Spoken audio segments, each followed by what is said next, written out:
आज की कहानी शुरू करने से पहले एक छोटी सी रिक्वेस्ट कि अगर आप चैनल पे पहली बार आए हैं तो चैनल को सब्सक्राइब करके वीडियो को ज़रूर लाइक कर दें ताकि ऐसी ही कहानी आपको मिलती रहे। तो चलिए शुरू करते हैं आज की एक छोटी सी इंटरेस्टिंग कहानी। बद्रीनाथ के बारे में एक कथा है। यह हिमालय में 10,000 फीट की ऊंचाई पर स्थित एक शानदार जगह है जहां एक समय शिव और पार्वती रहते थे। एक दिन नारायण यानी विष्णु के पास नारद जी गए और बोले, आप मानवता के लिए खराब मिसाल हैं।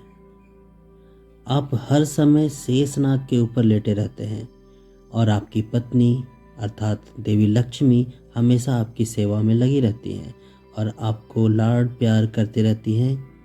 इस ग्रह के अन्य प्राणियों के लिए आप अच्छी मिसाल नहीं बना पा रहे हैं। इस तरह के शब्द जो है वो नारद जी ने भगवान विष्णु के लिए प्रयोग में लाए। साथ साथ उनको ये भी कहा कि आपको सृष्टि के सभी जीवों के लिए कुछ अर्थपूर्ण कार्य करना चाहिए। इस आलोचना से बचने और साथ ही अपने उत्थान के लिए भगवान विष्णु को भी ऐसा लगा कि उन्हें कुछ करना चाहिए।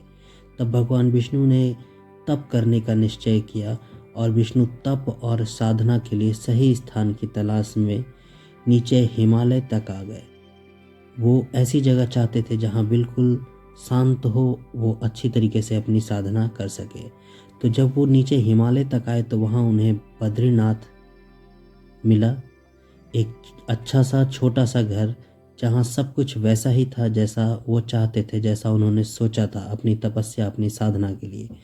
तो अपनी साधना के लिए सबसे आदर्श जगह उन्हें यह बद्रीनाथ लगा। फिर उन्हें एक घर दिखा। वह उस घर के अंदर गए, लेकिन घुसते ही उन्हें पता चल गया कि यह तो शिव का निवास है और वह तो बड़े खतरनाक व्यक्ति है। अगर उन्हें गुस्सा आ गया तो वह आपका ही नहीं खुद का भी गला काट सकते हैं। वो पहले से भगवान शंकर के क्रोध से वाकिफ थे। उन्हें पता था कि भगवान शंकर को जब क्रोध आता है, उनका तीसरा नेत्र जब खुलता है तो सारी सृष्टि भस्म हो सकती है। उन्हें ये समझ में आ गया कि ये आदमी खतरनाक है। उसके बाद विष्णु जी तो छलिया है, विष्णु जी ने धारण किया एक छोटे बच्चे का रूप। विष्णु जी ने अपनी छवि को बदला, अपना रूप बदला और एक छोटे बच्चे का रूप लिया। नारायण ने खुद को एक छोटे से बच्चे के रूप में बदल लिया और घर के सामने बैठ गए।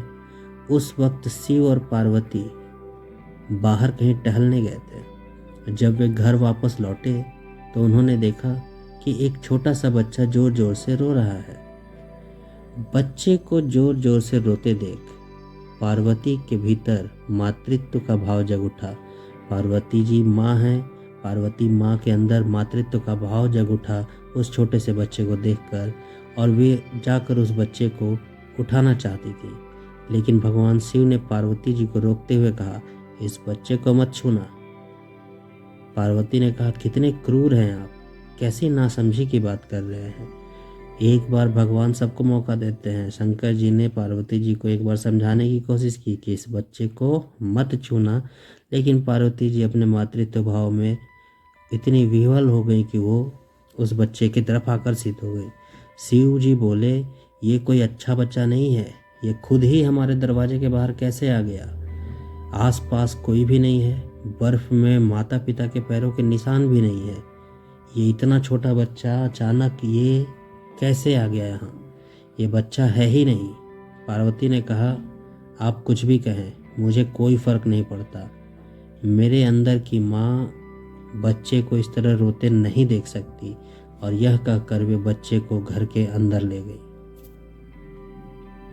बच्चा पार्वती जी की गोद में आराम से था और शिव जी की तरफ बहुत खुश होकर देख रहा था। शिव इसका नतीजा जानते थे, लेकिन करे तो क्या करे। आखिर पार्वती जी का प्रेम भाव था उस बच्चे के प्रति, वो कुछ कह नहीं सकते थे। इसलिए शिव जी ने कहा कि ठीक है, चलो देखते हैं क्या होता है।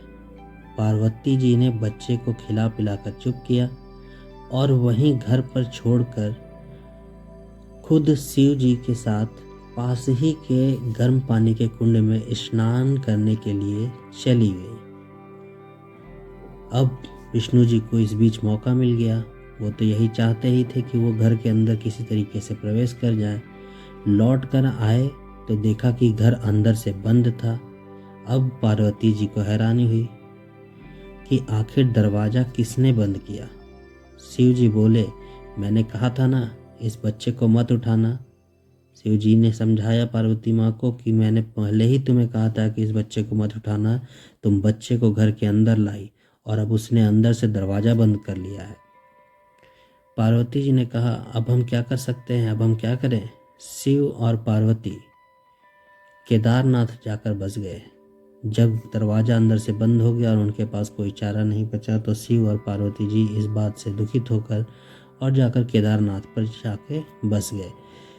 क्योंकि शिव जी के पास दो ही विकल्प थे, एक जो भी उनके सामने है उसे जलाकर भस्म कर दे और दूसरा वे वहाँ से चले जाएं और कोई दूसरा रास्ता ढूंढ ले। तो उन्होंने पार्वती जी को कहा कि चलो कहीं और चलते हैं, क्योंकि यह तुम्हारा प्यारा बच्चा है, इसलिए मैं इसे छू भी नहीं सकता। और ऐसा कहकर शिव जी पार्वती जी के संग उस बद्रीनाथ धाम को छोड़कर केदारनाथ धाम की तरफ चल दिए और केदारनाथ धाम में जाकर बस गए। इस तरह से शिव पार्वती एक अवैध प्रवासी